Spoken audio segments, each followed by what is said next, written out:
Hello, Biafrans. Good morning, good afternoon, good evening. We have come with another information, and this is very interesting and crucial to us.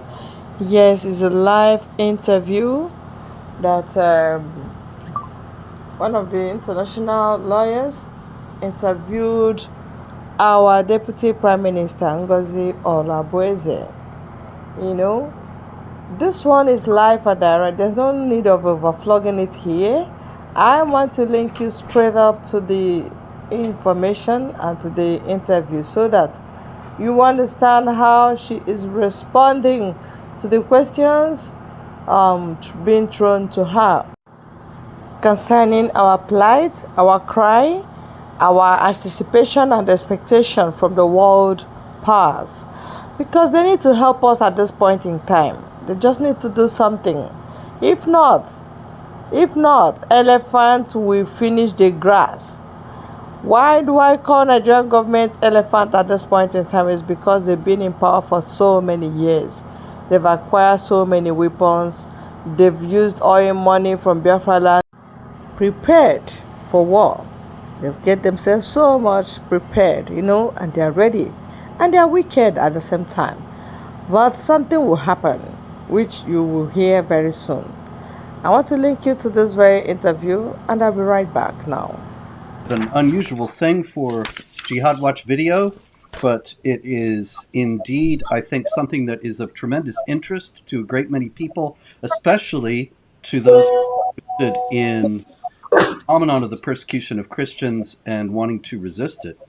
Today, we have as a very special guest Dr. Ngozi Orabueze, who is Deputy Prime Minister of the United States of Biafra. Welcome, Dr. Orabueze. Thank you so much, Robert Spencer. Thank you. Thank you for being here. I have to tell you right off, though, there's quite a bit of controversy about this. And so I thought, why don't we address this right away and clear the decks. In the first place, I wanted to emphasize that I, of course, am not Biafran, obviously, and I am here speaking about this issue because of the connection of Biafra and its independence to the persecution of Christians. So I'm not endorsing any group. I'm not endorsing any group either. But many people are upset. And the problem on Twitter, or X, is that you can't really tell who these people are, or if they are who they claim to be. But some of them are saying you are not who you claim to be. And so could you please, in the first place, tell us who you are claiming to be and why we should pay attention? Yeah, thank you so much, Robert Spencer. It's not about me claiming to be. I'm not claiming to be anything. I'm going to let you and whoever is listening know who I am. My name is Dr. Ngozi Orabueze. I'm the Chief of Staff and the Deputy Prime Minister to the newly declared United States of Biafra. Thank you. And now, because I'm sure you're aware, in the United States and also in the West in general, there is a great deal of ignorance about Nigeria, about Biafra, about West Africa in general. Could you please fill us in about what is Biafra, what is the United States of Biafra, and what you are trying to do and why? Thank you so much for that question. The United States of Biafra was a nation between 1967 and 1970. We were an independent nation. And we fought a brutal war with Nigeria between that period. At that time, we had our leader, Emeka Odumebu Ojukwu. So, after that war between 1967 and 1970, when the war ended, the persecutions, the problems that existed at that period still existed to date.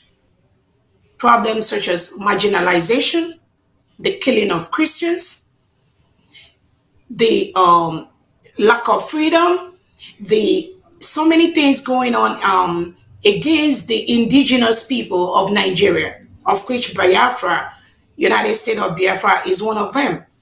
So all this while, we were thinking there'll be a change. Several leaders in the past have thought there'll be a shift in making Nigeria one nation.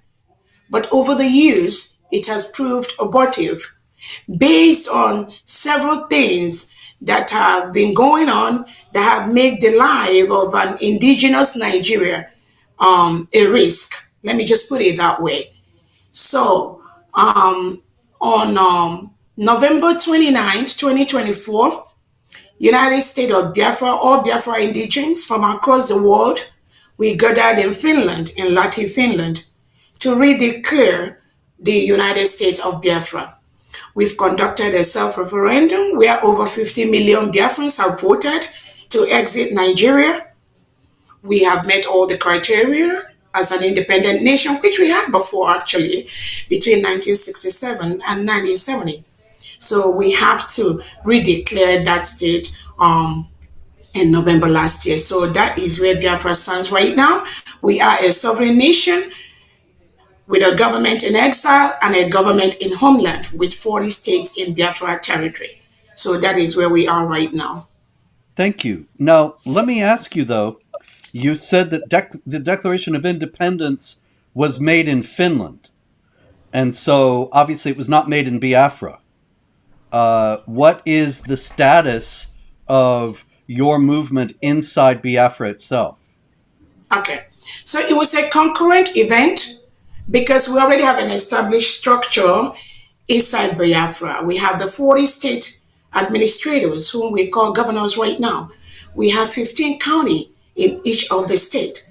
And then we have the districts and we have the wards. So while we were in Finland declaring the United States of Biafra, there were activities also in homeland in all the 40 states of the Biafra doing almost similar things that we were doing. So we have a very strong relationship between the United States of Biafra government from the Biafra Republic government in exile and the homeland de facto government. We work together. I see. And so I understand, however, that immediately upon the Declaration of Independence, the Prime Minister of the United States of Biafra, Simon Ekpa, was arrested in Finland. Is that correct? No, actually, it was done before the declaration, just about a week or 2 weeks before all Biafrans assembled in Finland. The Prime Minister, Simon Ekpa, was arrested by the Finnish authorities. It will happen before the declaration, not Is after. he still in custody? He is. Oh my. And I find that interesting, especially in light of the fact that another group, the indigenous people of Biafra, its leader, Mazi Nnamdi Kanu, is also in prison. And what is the relationship between your group and his? Nnamdi Kanu is the leader of the indigenous people of Biafra. Our Prime Minister for the United States of Biafra is Simon Ekpa. That is the relationship. Well, I hope that Biafra will be able to proceed in a manner that is not done in by any internal factions. In any case, can you please explain to us what is the relationship between this Declaration of Independence and this very newly independent state and the persecution of Christians that has been ongoing in Nigeria? Thank you so much for that question. The persecution of Christians in Nigeria has been very troublesome. It has been very, very sad. If you The recent IRF summit that happened in Washington D.C., Nigeria was declared as one of the deadliest place for Christians to live, with the report of over 10,000 Christians killed in Nigeria. So we have a country where they practice two laws: Sharia law in the northern part of Nigeria, and then the secular law in the other parts of Nigeria. And if you are a Christian born in the northern part of Nigeria, you are forced to live by the Sharia rules. You may remember the case of Deborah, the Yeah. undergraduate that was stoned to death just because she made a statement to the effect that Jesus Christ helped me. And then the Muslim extremists around her were able to pursue her, drag her out from the teacher's office where she went to, and they stoned her to death and they burned her. This is just one incident. There are several incidences where Christians are murdered and buried in mass graves in Nigeria because the Nigerian state has a policy to reintegrate and rehabilitate non terrorists into the Nigerian state. So when you are a government and you reintegrate non terrorists into the country, what kind of country are you going to be building? So you have situations where the reintegrated terrorists they take over the indigenous people's community, especially the Christian communities, like in Southern Kaduna, in Jos, in Plateau, in Biafra land. Recently, between December 2024 and today, we've had over hundreds of Christians that were killed in Biafra land by the Fulani terrorists and the reintegrated terrorists wearing Nigerian military and police uniform. This is what the Christians go through in Nigeria over the years. There is no solution. There is no comment from the government. Everybody just turns a deaf ear. And that was part of the reason why the United States of Biafra has declared their independence. Because we cannot continue to live in a country where the government reintegrates non terrorists into the police, into the military, and send them down to the Biafra territory to kill anyone that talks about Biafra, anyone that talks about their independence. And mostly all Biafrans are Christians. So that's what's been going on. There's several instances too. So you are saying, am I understanding you correctly, that the Nigerian federal government is actively aiding the jihad terrorists? Definitely, by reintegrating non terrorists into the country.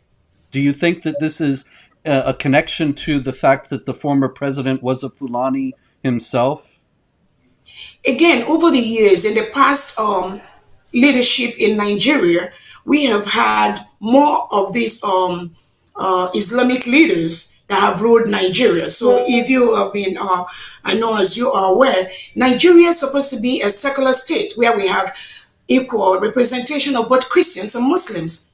But we, the country, is now an Islamic state. It was declared as an Islamic state by Britain without the permission of the Christians.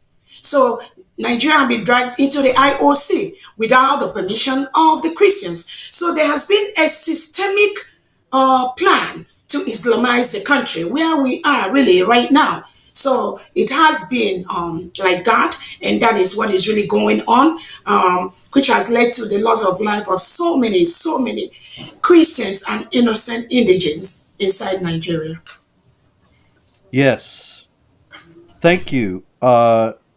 With the leaders of with the leader of your movement in prison and Kanu in prison, what are the real prospects, though, for you being able to establish a genuinely independent state that is free from interference from the Nigerian government and military? Thank you so much for that question. So we've been following all the allowed laws that guide the establishment of a new nation. We have our geographical area already mapped out. We've been building alliances with countries like the Eritrean government in exile, the Ambazonia government, and several other countries that really recognized Biafra between 1967 and 1970, but never ever surrendered or said they no longer support us. So those alliances have been built.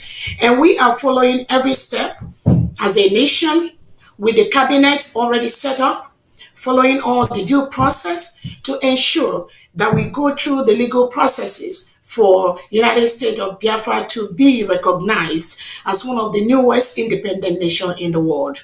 So we are going through the allowed legal process by the United Nations, by the African Charter. All that is being put in place at this time to make our country recognized all over the world. So, have you received any positive responses from the UN or from other states or the United States for that matter? Again, all that is in process. Just remember, we just declared our independence in November 2024. So our legal department are putting all the right papers in the right table to ensure that those recognitions come. But like I said, we already got a couple of recognitions from some of our allies, and we are the nation was invited during the Donald Trump inauguration. We were in Washington, D.C., of which Nigeria was never invited. And I believe there's several human rights reports about the injustices, the abuse of human rights, the killing of Christians, both by the United Nations, by the African Union, and other bodies. So we are in the process of doing that, and we're getting a lot of positive response in building a very free nation, devoid of jihadism, devoid of persecution, where human rights are respected, where people rights are also respected. So we are in the course of doing that right now. You know, that's fascinating. Did you say that the Trump administration invited your group to the inauguration and not the Nigerian government? Yes, yes. Nigerian government was not there, and if you recently Trump has cut off the U.S. aid to Nigeria, about $1.2 billion that they send to Nigeria every year. That has been cut off.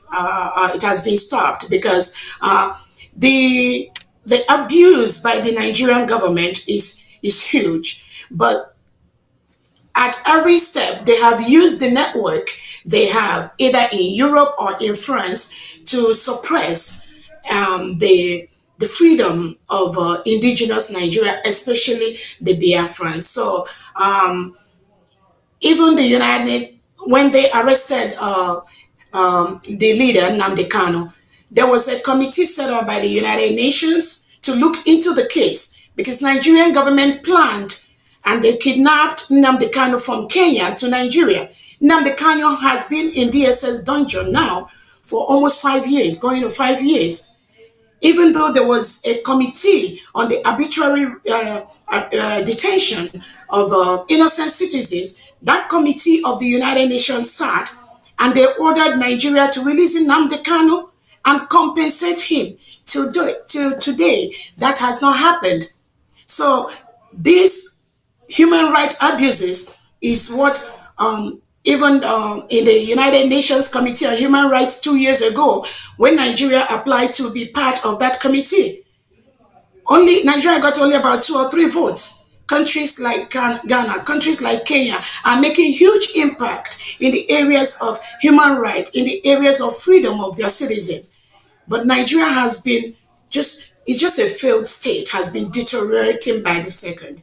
Yes, that does seem clear. And it's an excellent sign, really, to get that invitation from Trump, because Trump, of course, has very clearly set out a path since he's become president again of trying to establish a new order in the world, not a new world order, which is what the other people are all about, but a try to end some of the madness of the United States giving aid to failed terror states such as the government of Nigeria and the Palestinians and so on, and instead aiding genuine struggles of indigenous peoples for independence. And so I hope that that will be followed through by this administration in terms of genuine support for the struggle of the people of Biafra and aid for them to be able to establish their independence. What do you think of the prospects, however, on a more negative note, unfortunately, of a war starting like the war that took place between 1967 and 70? Thank you so much, and I thank you for that comment. Where the expectation of Biafrans is we get the support from the United States of America, and again, we already see some signs to that, and we are very very happy at where we are right now. In the area of the war breaking out, or what happened between 1967 and now, I have to let you know that is a different scenario right now. So many things have changed in the area of the information that the world have right now on what Biafrans went through between 1967 and 1970. There's a lot of awareness right now that's being created by Biafrans all over the world that we all need to go home and develop our nation. Unlike in the past, where there is suppression, there's limited information of what is happening inside the Biafra territory. Um, During the 1967 to 1970 war, Nigeria carried out a mass starvation of innocent kids. We are over 3 million, and almost 3 to 5 million innocent Biafrans were starved to death because they didn't have the right information. Some of the countries in the world didn't even know what is happening. So many things have changed. We don't expect that. The killings that have been done by the Nigerian state on a daily basis, even as of 2 days ago, some of the images are so gory. And when you see the pattern of these killings are patterned after jihadism, after the terrorism, because Biafrans are by nature very, it is difficult for Biafrans to spill blood. But what happens is that the delegitimized Nigerian governors that are occupying the Biafra territory in the southeast and south part of Nigeria, working collaboratively with the Nigerian state, they ship all these killers, all these mercenaries into the Biafra land. So the world has more information right now on what is happening in Biafra territory. That is why the way we are going about it right now is definitely going to be different from what obtained between 1967 and 1970. I certainly hope so. And in conclusion, what would you say to the Christians and other people of goodwill around the world about the struggle of the people of Biafra today? Thank you so much for that question. Christians in Nigeria are begging to leave. We are begging to leave. People are attacked in their homes with guns, with AK-47, with machetes. People are butchered while they are sleeping. Innocent children are butchered. Women and girls are raped in the bushes. Christians cannot converge and practice their religion securely and safely in Biafra land and in other parts of Nigeria. What I have to say is that we have to be persistent. We have to carve out a country where both Christians and Muslims have the right to exist without anyone killing each other. But what happens in Nigeria is that you have a country where there is an agenda to Islamize the whole country. And this plan is being perpetuated, is being carried out by the Nigeria state.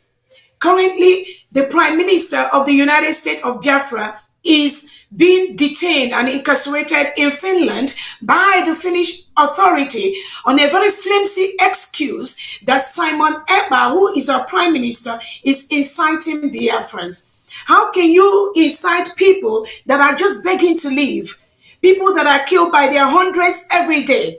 And we have our leader, Prime Minister Simon Ekpa, Nigerian government, through their foreign affairs minister, Bianca Ojukwu, has just laid up some truncated charges against our prime minister, and Finland arrested him just 2 weeks before we declared our independence. But Biafrans, mostly who are Christians, we were resolute.